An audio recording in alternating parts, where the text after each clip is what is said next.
Good morning বন্ধুরা, তোমরা সবাই কেমন আছো? এদিকে দেখো আজকে রৌদ্র ঝলমল করছে, আর এদিকে মেয়েকে আমি গদিটা পেতে দিয়েছিলাম বিছানা, তাই এদিকে বালিশগুলোও দিয়ে দিয়েছি, একটু খেলাধুলো করছিল। তাই আমি এদিকে চলে এলাম রান্নাঘরে, আর এদিকে তোমাদের সাথে শেয়ার করব আজকে চপ। তো গরম গরম চপ করছি আজকে, সকালে চপ মুড়ি খাবো। তো শীতের দিনে একটু ভালোই লাগে গরম গরম চপ মুড়ি খেতে, কার না ভালো লাগে বলো?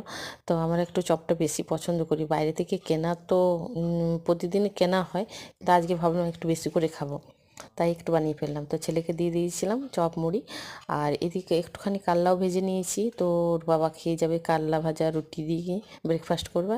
আর এদিকে লাঞ্চে নিয়ে চলে এলাম, দেখো লাঞ্চে ভাত বসিয়ে দিয়েছি, আর এদিকে আলু পোস্ত করে নিয়েছি। আর এদিকে রয়েছে একটুখানি দই মাছ। তো দই পোস্ত দিয়ে একটুখানি মাছটা করেছি, আর বিশেষ কিছু রান্না করিনি আজকে।